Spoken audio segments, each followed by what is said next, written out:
students, today we will do exercise 5.7. हमारा सबसे पहला क्वेश्चन है find the estimated quotient.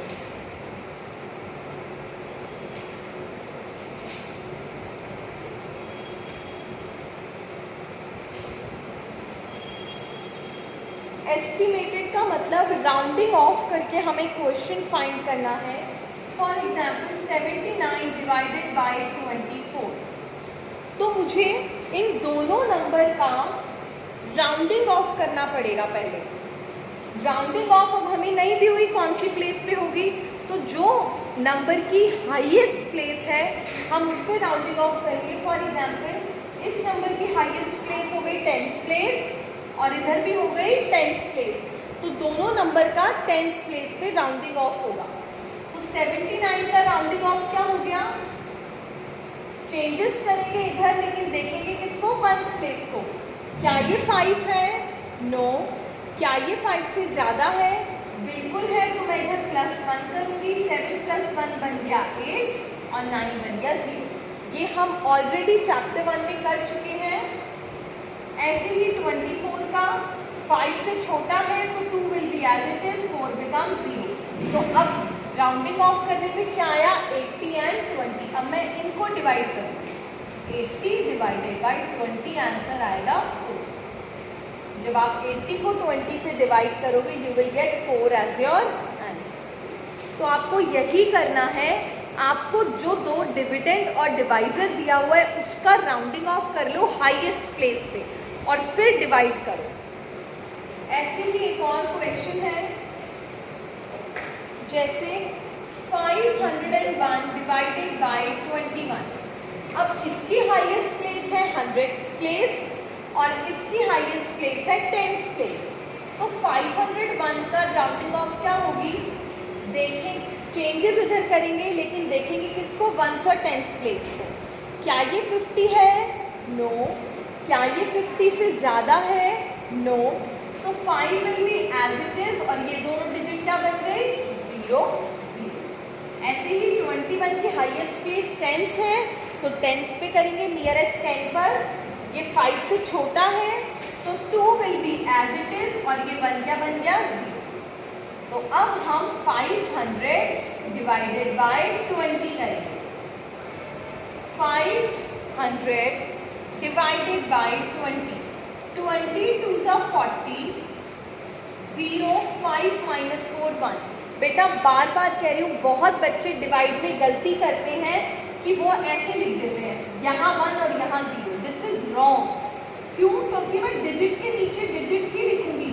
जब मैंने 50 को 40 से माइनस किया है तो मैं यही 0 - 0 इसके नीचे ही तो लिखूंगी, मैं यहाँ थोड़ी लिखूंगी. ऐसे ही 5 - 4 1 होता है तो मैं इसी के नीचे लिखूंगी. अब मैं नीचे उतारूंगी 0. देखो एरो के नीचे ही 0 है. 25 × 100. 25 × 100. 0 0 0. तो यानी मेरा आंसर कितना आया, 25. My answer is 25. इस तरीके से आप फाइंड कर सकते हो एस्टिमेटेड क्वेश्चन. एक लास्ट क्वेश्चन इस एक्सरसाइज का, 3375 को डिवाइड करना है 25 से. पहले दोनों नंबर का एस्टिमेशन निकालो. इसकी हाईएस्ट प्लेस है 1000th प्लेस.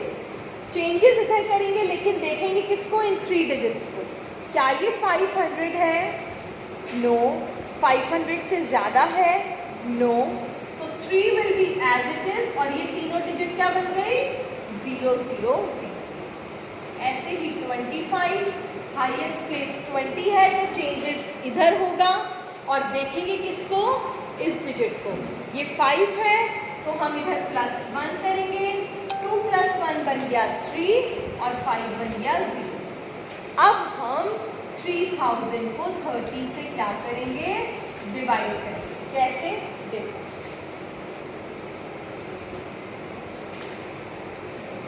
31 × 30 माइनस, मैंने डिजिट के नीचे डिजिट लिखी है. 0 - 0 0.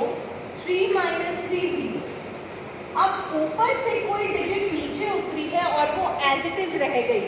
मैंने आपको रूल समझाया था कि अगर ऊपर से कोई डिजिट नीचे उतरती है और वो एज इट इज रह जाती है तो हम क्वोशिएंट में क्या लगाएंगे? 0। ये वाला 0 भी एज इट इज रह गया तो एक और 0, तो आपका आंसर आया 100। आपका आंसर कितना आया? 100। इस तरीके से आप एस्टिमेटेड क्वोशिएंट को फाइंड कर सकते हैं। Next we will do exercise 5.8 जिसमें हम यूनिटरी मेथड पढ़ेंगे।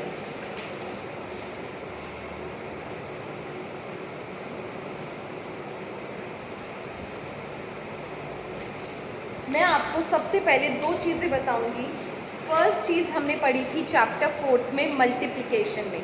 क्या पढ़ी थी कि अगर एक प्रोडक्ट की इंफॉर्मेशन हमें दी हुई है और ज़्यादा की पूछी है तो हम हमेशा मल्टीप्लाई करते हैं, हमें पता है ये बात। फिर हमने चैप्टर 5 में इसका ऑपोजिट पढ़ा कि अगर हमें ज़्यादा की इंफॉर्मेशन दी हुई है और एक की पूछी है तब हम क्या करते हैं? डिवाइड करते हैं। क्या करते हैं? डिवाइड। वापस बोल रही हूँ, अगर ज़्यादा का एक की इंफॉर्मेशन दी हुई है और ज़्यादा की पूछी है तो मल्टीप्लाई करते हैं, और ज़्यादा की दी हुई है और एक की पूछी है तो हम डिवाइड करते हैं। ये बात आपको माइंड में बिल्कुल सेट कर लेनी है क्योंकि ये क्लास 5th में भी काम आएगी, 6th में, 7th में, 8th में, हर क्लास में। ठीक है, आज मैं आपको एक चीज़ और बता रही हूँ विच इज़ यूनिटरी मेथड। ये यूनिटरी मेथड होता क्या है? For example exercise 5.8 page number 76। सारे बच्चे पेज नंबर 76 निकाल के रखेंगे। Question number 1, the yearly rent. ये ईयरली, मंथली का मतलब क्या होता है? Monthly, weekly, daily. इनका मीनिंग क्या है? डेली का मतलब एवरी डे, वीकली का मतलब एवरी वीक, मंथली का मतलब एवरी मंथ और ईयरली का मतलब every year. Every year. So अगर मैं आपको कहती हूँ कि आप डेली एक चॉकलेट खाते हो 10 रुपीज़ की, तो बताओ आपने कल कितने रुपीज़ की चॉकलेट खाई थी? 10 रुपीज़ की खाई थी कल भी। सेम वे मैं आपको कहती हूँ आप 20 रुपीज़ की चॉकलेट्स खाते हो एवरी वीक। एवरी वीक आप 20 रुपीज़ की चॉकलेट खाते हो, तो बताओ लास्ट वीक आपने कितने रुपीज़ की चॉकलेट खाई थी? 20 रुपीज़ की। फिर मैं आपको कहती हूँ आपने एवरी मंथली आप 50 रुपीज़ के चिप्स खाते हो, तो आपने लास्ट मंथ कितने रुपीज़ के चिप्स खाए थे? 50 रुपीज़ के। सेम वे मैं आपको कहती हूँ कि अगर आपकी स्कूल की ईयरली फीस, आपकी स्कूल की ईयरली फीस का मतलब 12 मंथ्स की फीस, यानी एवरी ईयर मतलब 1 ईयर में कितने मंथ्स होते हैं? 12 मंथ्स। तो एवरी ईयर अगर आप 9,600 रुपीज़ पे करते हो तो बताओ आपने लास्ट ईयर कितने पे किए थे? लास्ट ईयर भी आपने इतने ही पे किए थे। तो आपका क्वेश्चन कह रहा है कि मेरा इसको समझाने से मीनिंग ये था कि अगर आपको ईयरली दिया हो, मंथली दिया हो, वीकली दिया हो, डेली दिया हो, तो इन सबके मीनिंग अलग है। डेली मतलब एवरी डे, वीकली मतलब एवरी वीक, मंथली मतलब एवरी मंथ एंड ईयरली मतलब एवरी ईयर। तो आपके स्कूल की ईयरली फीस यानी 12 मंथ्स की फीस 9,600 है, तो आपसे 2 मंथ्स की पूछी है। अब ये जो 2 मंथ्स है ना, ये थोड़ा डिफरेंट है। क्यों डिफरेंट है? क्योंकि मैंने आपको अभी 2 कॉन्सेप्ट समझाए। तो मैंने आपको 2 चीज़ें ये बताई कि जब आपको 1 की इंफॉर्मेशन दी होती है और ज़्यादा की पूछी है तो हम मल्टीप्लाई करते हैं, और जब आपको ज़्यादा की इंफॉर्मेशन दी होती है और 1 की पूछी है तो हम डिवाइड करते हैं। लेकिन ये केस दोनों में से ही नहीं है, क्योंकि 12 मंथ्स की दी हुई है और 2 मंथ्स की पूछी है।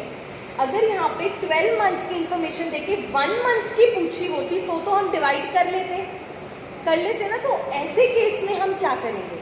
ऐसे केसेस में हम यूज करते हैं यूनिटरी मेथड। यूनिटरी मेथड कहता है कि यूनिट वाइज आप प्रोडक्ट की इंफॉर्मेशन निकालो। 1 यूनिट मतलब 1 प्रोडक्ट। तो क्वेश्चन कह रहा है अगर आपको 2 मंथ्स का जानना है कि कितनी फीस है, अगर आपको 2 मंथ्स का जानना है तो पहले 1 मंथ का निकालो। 1 मंथ का हमें पता है कैसे निकलेगा, 12 मंथ्स का दिया हुआ है। 1 मंथ का निकालेंगे तो क्या करेंगे? डिवाइड करेंगे। तो मैं पहले 1 मंथ की स्कूल फी निकालूंगी। 1 मंथ की कैसे निकलेगी? 9600 को मैं डिवाइड करूंगी 12 8 96। मैंने डिजिट के नीचे डिजिट लिखी है 0 0, फिर एक 0 तारी एज इट इज रह गई, यहाँ लगा दी। फिर एक 0 नीचे तारी एज इट इज रह गई, यहाँ लगा दी। तो 1 मंथ की स्कूल फीस आई है 800 रुपीज। अब ध्यान से सुनना, देखो दोनों कॉन्सेप्ट काम आ गए। 12 मंथ्स की दी हुई है, 2 मंथ्स की पूछी है, मुझे नहीं पता कैसे निकलेगी। मुझे तो सिंपल मेथड आता है कि ज़्यादा दे रखा हो और 1 का निकालना हो तो डिवाइड, और 1 दे रखा हो, ज़्यादा पूछा हो तो मल्टीप्लाई। तो मेरे को 12 मंथ्स का पता था तो मैंने 1 मंथ की निकाल ली। अब देखो आपसे कितनी मंथ्स की पूछी है? 2 मंथ्स की। आपको 1 मंथ की पता है तो क्या आप 2 मंथ्स की नहीं निकाल सकते? कैसे निकालेंगे? मल्टीप्लाई करके। अब 2 मंथ्स की निकालने के लिए मैं क्या करूंगी? 800 को 2 से मल्टीप्लाई करूंगी। I will get 1600 rupees. 1600 is my answer. 1600 is my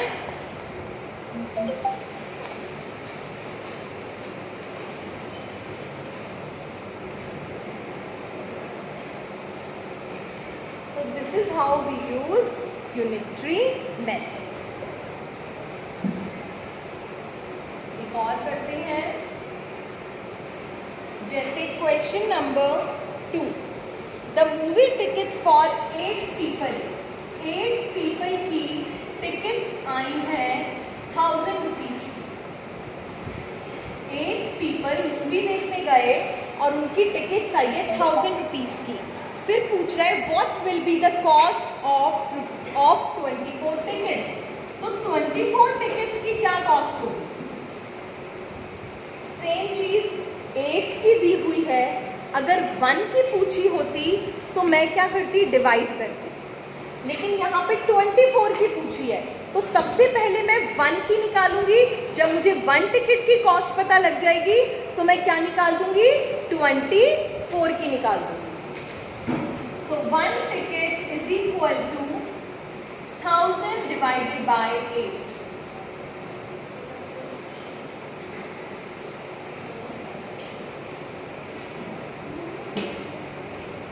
8 1 जा 8 minus 2 0 0 तारा 8 2 जा 16 8 2 जा 16 4 0 फिर 0 तारा 8 5 जा 40 0 0। तो 1 टिकट की कॉस्ट आई है ₹125। मुझे 1 टिकट का पता है, क्या मैं 24 टिकट्स की नहीं बता सकती? कैसे पता लगेगा? मल्टीप्लाई करके। 1 टिकट जब 125 रुपीज की है तो 24 टिकट्स कितने की हो गई? 125 multiply by 20। This is your homework. ये आप खुद मल्टीप्लाई करके इसका आंसर फाइंड करें। फिर एक लास्ट क्वेश्चन आज की क्लास का। It's the school fee for a child for 3 months. 3 months की स्कूल फीस है एक बच्चे की 7200। एक बच्चे की 3 मंथ्स की स्कूल फीस इतनी है तो 9 मंथ्स की पूछी है। कैसे निकालेंगे? सेम यूनिटरी मेथड, पहले 1 मंथ की निकालो। 1 मंथ की कैसे निकालेंगे? डिवाइड करके। 3 मंथ्स की दी हुई है ना, 7200 को 3 से डिवाइड कर। 3 2s are 6 minus 1 2, 3 4s are 12 0 0। अब नीचे 0 उतारा एज इट इज, नीचे 0 उतारा as it is. So 1 month की फीस कितनी है? 2400। तो क्या हम 9 मंथ्स की नहीं निकाल सकते? 2400 multiply by 9, you will gate 21,600। 21,600। तो ये थी आपकी एक्सरसाइज 5.7 एंड 5.8। अच्छे से प्रैक्टिस करो। यहाँ आके आपका चैप्टर खत्म होता है। Next class, in the next class we will start chapter 6, which is very very important and very tricky, so you need to practice from the very first day only। अगर आपने first day से practice नहीं करी इस chapter की तो आपको बहुत प्रॉब्लम आएगी, बहुत ज़्यादा। तो जो बच्चे स्टार्टिंग से ही प्रैक्टिस कर लेंगे उन्हें कोई प्रॉब्लम नहीं आएगी, जो बच्चे बाद के लिए छोड़ेंगे उन्हें बहुत प्रॉब्लम आएगी। Thank you.